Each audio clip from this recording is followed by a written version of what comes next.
भारत का गोदी मीडिया एक बार फिर बुरी तरह से बेनकाब हो गया है। सिडनी हमलावरों का ताल्लुक पाकिस्तान से जोड़ने की साजिश का पर्दाफाश हो गया।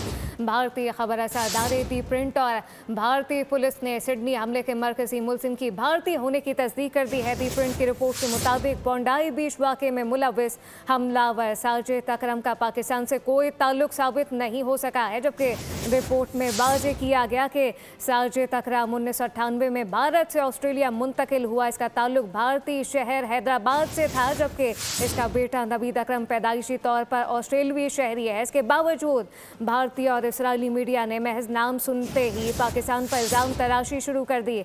हक़ाइक़ के बरक्स मुहिम चलाई गई। दी प्रिंट के मुताबिक ऑस्ट्रेलवी हुकाम ने वाक़े से मुताल्लिक तफसीलात भारत से तलब कर ली हैं, जबकि पाकिस्तान से किसी किस्म के ताल्लुक का कोई जिक्र सामने नहीं आ सका।